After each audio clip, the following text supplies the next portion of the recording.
जी अस्सलाम वालेकुम जी। जैसा कि आपने वीडियो में पहले देखा है, जानवर जो है उसके मुंह से राल टपक रही है।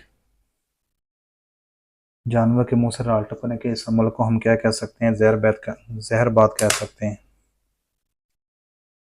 अब क्या है जी, जानवर ने खाना पीना कम कर दिया है।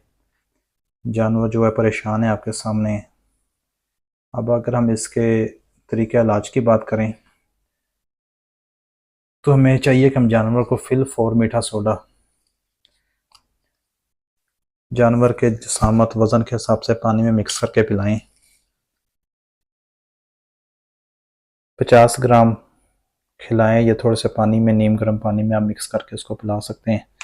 अमूमन जो है ना, हम रोज़ाना वो हम 10 ग्राम तक जानवर को खिला सकते हैं। ठीक है, लेकिन एमरजेंसी की सूरत में जब जब देखेंगे जानवर की तबीयत ख़राब है तो आप उसको 50 ग्राम तक ना थोड़े से नीम गर्म पानी में मिक्स करके पिला दें। और इसके बाद नीम गर्म दूध में आप घी मिक्स करके पिला सकते हैं जानवर को, ताकि अगर किसी भी किस्म का अगर उसने कोई जहरीली खुराक खा ली है या उस मैदे में तजाबियत जो है ज़्यादा हो गई है तो उसका असर कम हो सके। नीम दूध, गर्म दूध आप मीठा करें, थोड़ा शहद पड़ा है तो शहद मिला लें या चीनी वगैरह मिला के उसके अंदर घी मिक्स करके पिला सकते हैं। एट्रोपिन का इंजेक्शन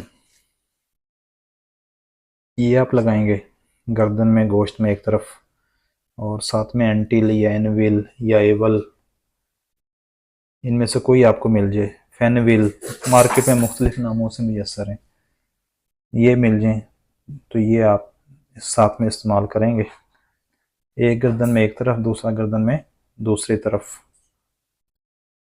अगर जानवर खाली है, गब्बन नहीं है, तो आप उसको डेक्सा भी लगा सकते हैं, ये पेनाकॉर्ड पड़ा तो वो भी लगा सकते हैं। साथ में जानवर को नैरोबियान इंजेक्शन हम लाजमी लगाएंगे ताकि उसको विटामिन डी की कमी ना हो। जैसे ही जानवर का जो मैदा है वो अपसेट होता है तो उसे थायमीन डेफिशिएंसी का सामना करना पड़ता है। जिस्म में, जानवर के जिस्म में विटामिन बी की कमी को हम थायमीन डेफिशिएंसी का भी नाम दे सकते हैं। अगर इसकी कमी होगी तो जानवर के मसल्स, एसाब, उसका नर्वस सिस्टम मुतासर होने के चांसेस बढ़ जाते हैं। आपने अक्सर देखा होगा जो जानवर है वो अपना जो सर है वो आसमान की तरफ उठाता है, या वो अपनी गर्दन जो है पीछे जिस्म के साथ लगाने की कोशिश करता है। तो वो ये विटामिन बी की कमी की वजह से ऐसा होता है। तो उस से बचने के लिए हमने क्या करना है, हमने नैरोबियान इंजेक्शन लगाना है। ये इंसानों वाले स्टोर से आसानी से मिल जाता है जी।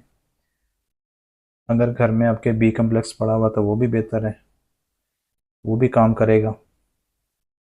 और हमने लगाना कितना है नैरोबियान, ये तकरीबन हम 10 kg का अगर जानवर है तो उस पर 1 एम्प्यूल लगाते हैं। अगर 20 किलो का जानवर है तो 2 एम्प्यूल, फिर 4 लगेंगे। अगर 30 किलो का जानवर है तो 3 एम्प्यूल लगाए जाएंगे। ठीक है जी। वीडियो आपने देखी, वीडियो में क्या है जी, जानवर के मुंह से ना राड़ टपक रही है, इसको हम जहर बात का नाम देते हैं। सारी तफसील के साथ मैंने वीडियो बना दी है। मीठा सोडा, नंबर 2 पे नीम गर्म दूध और हम उसको पिला सकते हैं। नंबर 3 पे एट्रोपिन का इंजेक्शन, साथ में एंटिल या एविल। एविल तो इंसान वाले स्टोर से भी मिल जाएगा जी। एट्रोपिन आपको वो वेटरनरी स्टोर से मिलेगा, वो आपने लगाना है। ये दोनों इंजेक्शन आपने मिक्स नहीं करने, एक गर्दन में एक तरफ, दूसरा गर्दन में दूसरी तरफ लगेगा। ठीक है जी। साथ में नैरोबियान का इंजेक्शन भी लगाएंगे, उसकी मैंने आपको वजह भी बता दी और उसकी डोज भी बता दी कि कितना लगेगा। 10 kg अगर जानवर का वज़न है तो उस पर हम 1 एम्प्यूल लगाएंगे। ठीक है जी। 20 किलो का जानवर पे तो उस पर 2 एम्प्यूल लगेंगे। अगर 5 किलो का जानवर है तो उस पर आधा एम्प्यूल लगेगा। इंशाल्लाह जानवर जो है वो खाना पीना स्टार्ट कर देगा।